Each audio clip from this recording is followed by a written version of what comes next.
Good afternoon, gentlemen. Good afternoon. It's lovely having you here. For those of you who are listening to us and watching us at this sort of road to playoff special, we have Ayan with us. We've got Santadeep with us.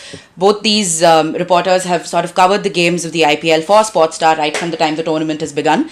And now we are at the business end of the tournament. Finally, it feels like forever. It feels like the tournament's been going on forever. So you're joining me, Lavanya, as I speak to these two about the playoffs and about what we can expect from the last week of the IPL. So I'll begin with you, Ayan. It feels like we've waited forever for the playoffs to sort of begin. So now that we're here, what do you think? What are your impressions about the playoffs? See, firstly, I mean, everyone waits for the playoffs to begin because that's where the action actually begins. But having said that, the wait seemed longer than usual because there's a World Cup around the corner. So obviously, the excitement surrounding the World Cup tends to be a lot more than the IPL, and rightly so, I believe. But yeah, all things said and done, it's been a fantastic group stage. We saw teams fighting tooth and nail to get into the last four, save the first two teams, Mumbai and Chennai, of course. Yeah, I'm looking forward to a pretty close contest starting tomorrow. And Santadeep, we know for a fact, I mean, yes, we are reporters and we're not supposed to be biased in the IPL, but we know you had a little soft spot for KKR. So is it a little bittersweet for you getting into the playoffs? Yeah, but considering the fact that only Russell was performing, I'll be absolutely honest. Only Russell was the one, fighting up in the side. So yeah, I expected KKR not going through, but yeah, feels bad at the end of the day when your team doesn't make it. All right, brilliant. So now we are looking at two games of the playoffs. We have Qualifier 1 and Eliminator 1 coming up. So we've got Mumbai taking on Chennai at Chennai, and we've got Delhi Capitals and Sunrisers Hyderabad facing off at Vizag. So do either of you want to take the floor and tell us what we need to expect from the Mumbai and Chennai game? Because, I mean, we know how these two teams have gone in. Mumbai has been the stronger side getting into the playoffs at least. Chennai's sort of taken it a little easy, hasn't it? So what are your impressions on that? What can we expect from the game? See, as for Chennai, they are big match players. I mean, the team is full of big match players. They know how to handle pressure, and so do Mumbai because both of them have won the title 3 times. So both are gunning for a record 4th title. Yeah, in terms of having the advantage, I would say Bombay does have the upper hand coming into the first qualifier simply because they're the only team in the IPL in this season of the IPL that is to beat Chennai twice. And multiple things at play. You look at the top orders of the two teams. On one hand, you have Shane Watson and Fab du Plessis.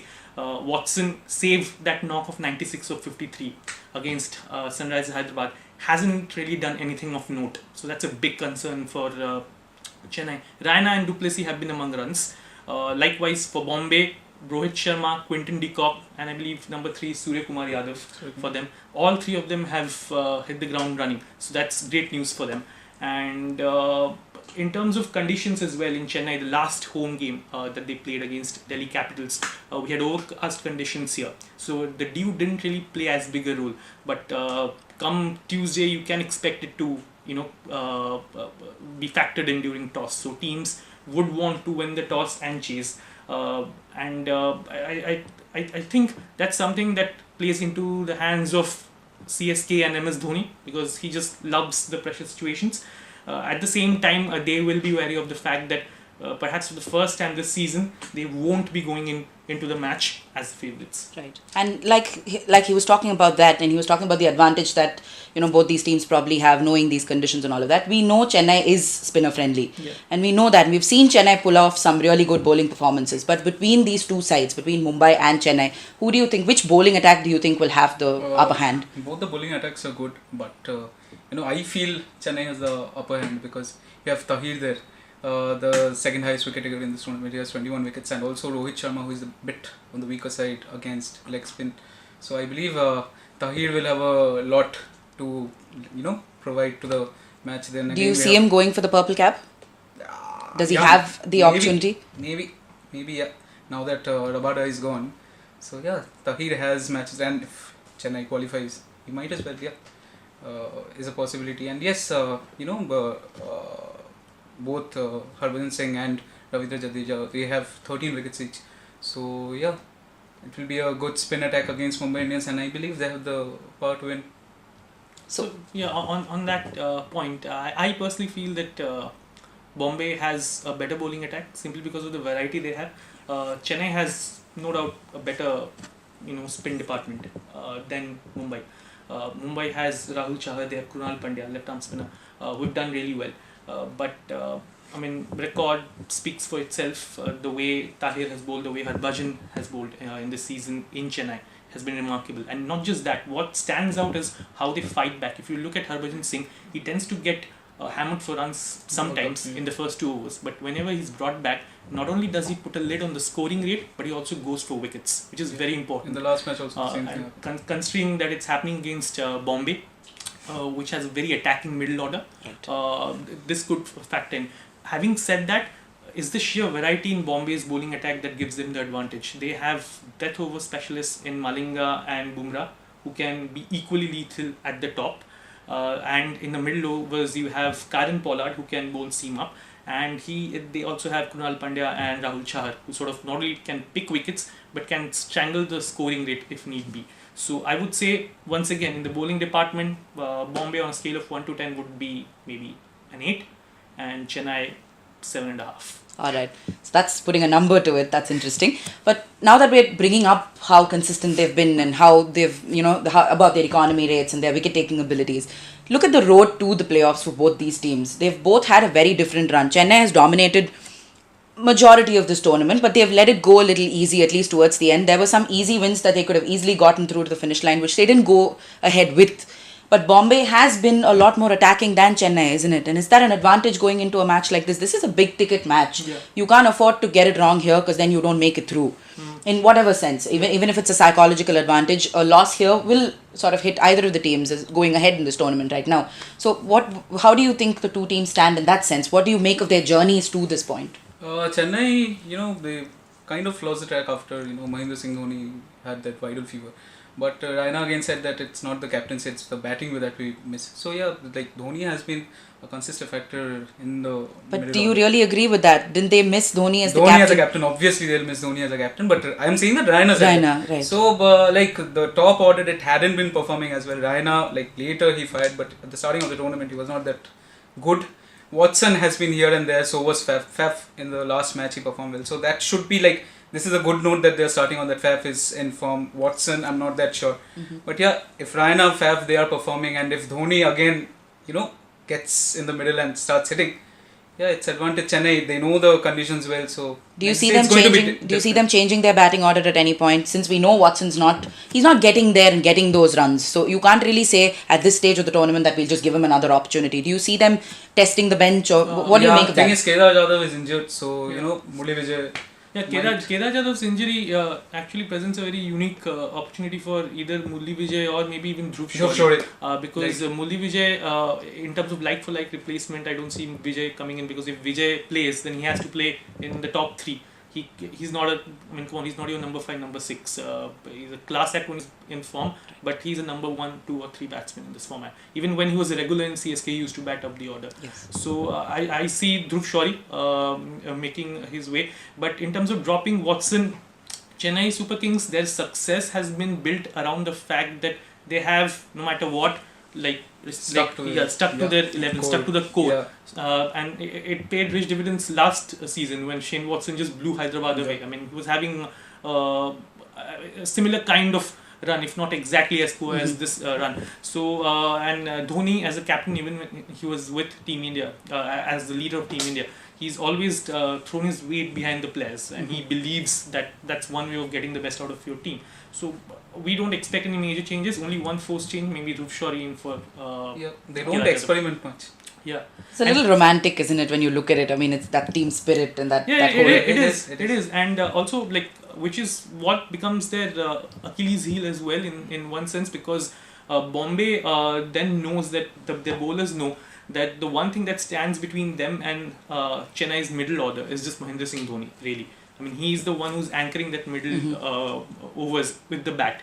And if he is not around, then the team has shown the tendency to panic. Exactly. Isn't it scary though? Someone ends up performing in the side, always. Yeah. Exactly. But the thing is that someone, if you look at the records over the years, of course, Dhoni, it's difficult to pull the numbers out where, Dhoni hasn't featured in the team for long, because there have been only 4 or 5 instances. Yeah. But you can see the uncertainty that seeps in, because to have Dhoni around is a huge advantage. it's spectacular how his mind works to know when to attack, to know when to fall back. Right. I mean, not everyone can do that. That's scary, This right? time When it you have was- one player who's so vital Yeah. that his absence can be that Exactly. detrimental to a This team. time it was all the more evident when Dhoni Yeah. didn't get to play and they started losing. Exactly. So But is last 6 CSK matches- Dhoni, if I could put it that way, does it look like that? Because look at their match streak It's Dhoni so far. CSK. Yeah, Yeah, it it's is. Dhoni CSK. That It, just- it is. It is. I would say like any team is as good as his captain, and a captain is only as good as his team. So in that sense, it has to be Rohit Sharma's Mumbai Indians as well. Because if you see the minute Rohit Sharma started doing well, Bombay's spirits lifted and they started doing well as well. Right. So you need your captain. You need your captain to do well to lead from the front.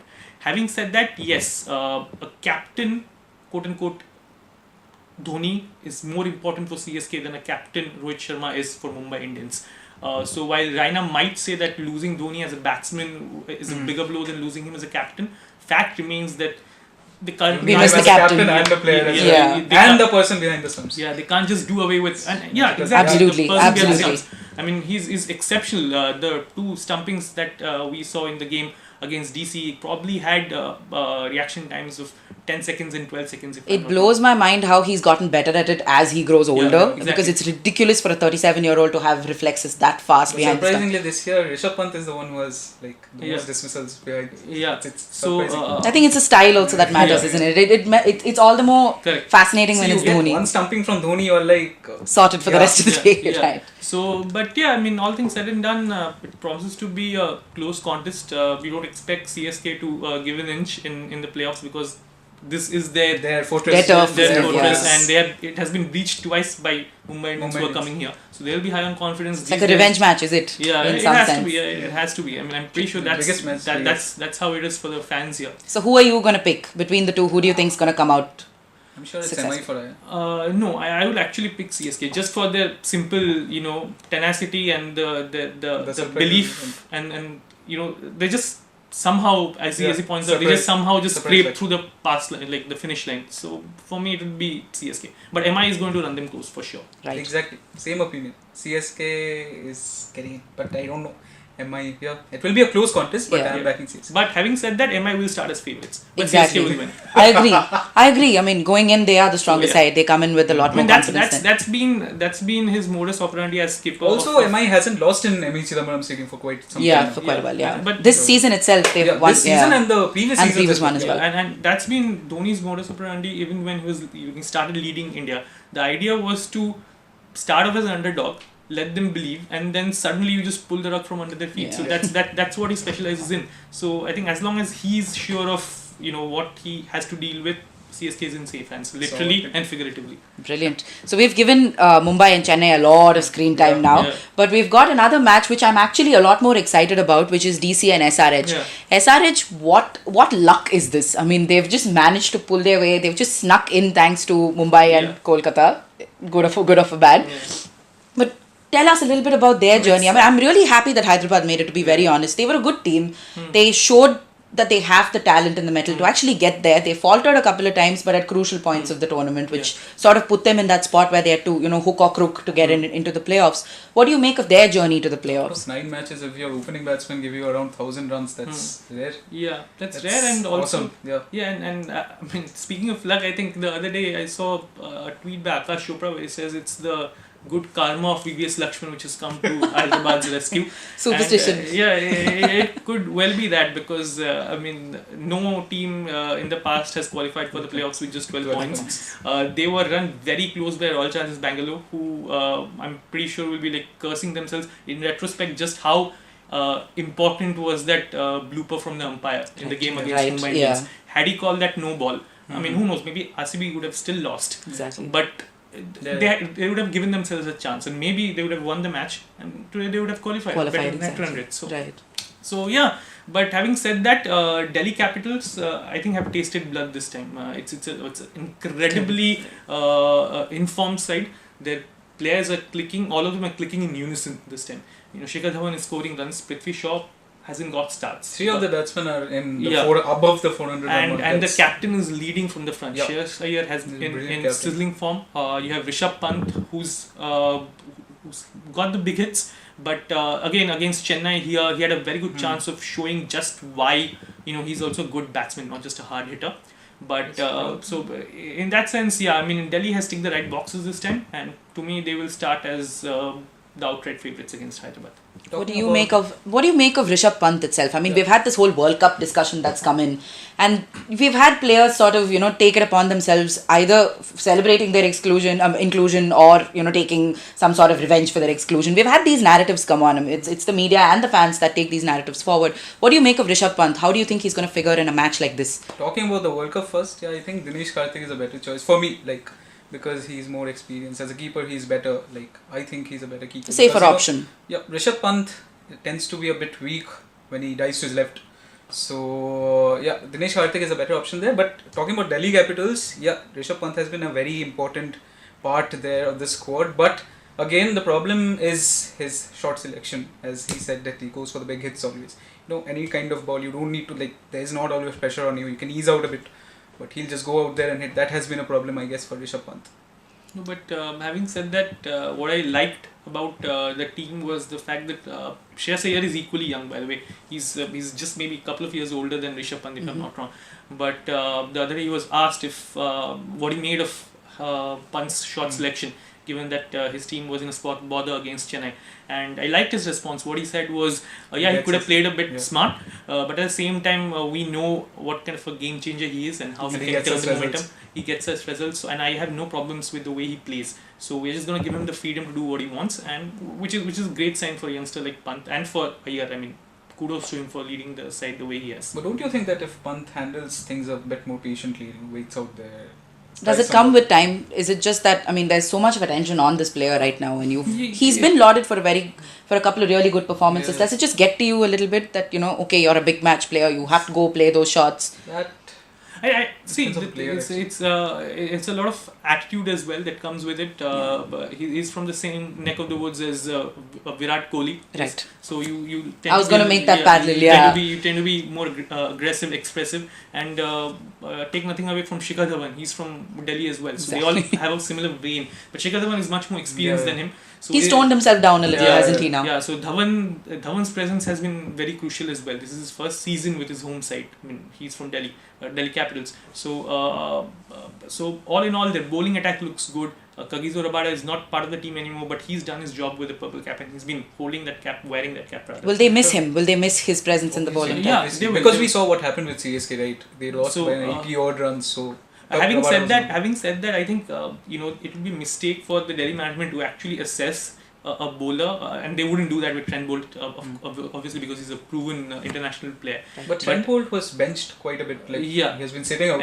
And the thing is, you can't assess your bowlers, even your best bowlers, on the basis of how they bowl with the rampaging Dhoni against you at the death. Because 9 times out of 10 he comes out on top. So to that end, I think their bowling looks sorted. Hyderabad again blown hot and cold this season. They would hope for a collective performance because it's an eliminator. You lose, you're out of a tournament. Exactly. So it's a do or die contest. So do you think their batting is a little bit of a worry going into that eliminator?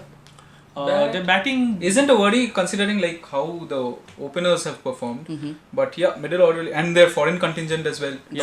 But when you have one, it's the case of a domino kind of thing for them. Like if one falls, if you have say couple of set batsmen that go off, you've got Williamson and Guptill there. But if they don't fire, then you have that onus shifting into the middle order, and then they sort of struggle a little bit. And when you see them going into that mode, you know that they're going to falter. But their foreign reserves, I think, even for Delhi, the foreign batsmen haven't delivered. Colin Ingram has had the odd good innings with the bat. The same applies to Hyderabad as well. I mean, Bairstow and Warner were on a different latitude altogether. Exactly. So, once again, on a scale of 1 to 10, Delhi, I would say, has a 9.5 out of 10 chance of winning this game. I mean, I don't see them losing unless Hyderabad plays out of its skin. So, Hyderabad, maybe 5 for me, and Delhi 9.5. You missed out talking about Saurav Ganguly and Ricky Ponting's contribution to the I think everyone's talked a lot about them. They've done their job, isn't it? Now it's for the team to go out and actually. Also, Ishant Sharma, he has been performing well during the power play overs. 7 of his 10 wickets have come during the power play. So all these factors, experience, youth, gelling together, all stars seem to be aligning properly for Delhi. So let's hope. Which is stronger? What do you think is stronger, Delhi's middle order or? SRHs. Delhi's middle order, because the thing is the number three and number four set the game up very nicely. You've got Shreyas Iyer and Rishabh Pant who set the game up. If need be, they can carry through the 20 overs. If not, then you have a Shirfan Rutherford and there's depth in that batting, isn't it? You still have your options if something goes wrong. Hasn't been performing that well.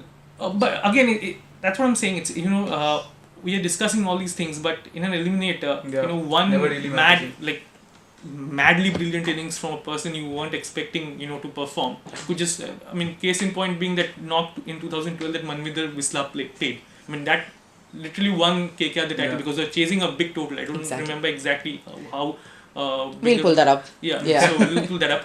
But Bisla was brilliant, and he single-handedly took KKR to victory, and no one saw that coming. So, all these things will become moot if now some Akshar Patel, who's supposed to be a spinner, comes and plays a 30 ball 60. So, Hyderabad could win, Delhi could win, but for me, Delhi will start as speed. Brilliant. So we've got a lot to look forward to as the qualifiers and the eliminators come by. But each of these matches are going to be a conversation for another day, and we're going to have a lot to talk about come tomorrow when we get to know who of MI and CSK sort of come out on top. Thank you so much for joining us. We've had a lovely conversation about this match, and let's hope the IPL final really brings the best of the tournament together. Thank you so much for joining us, gentlemen. That would be all from Sportstar.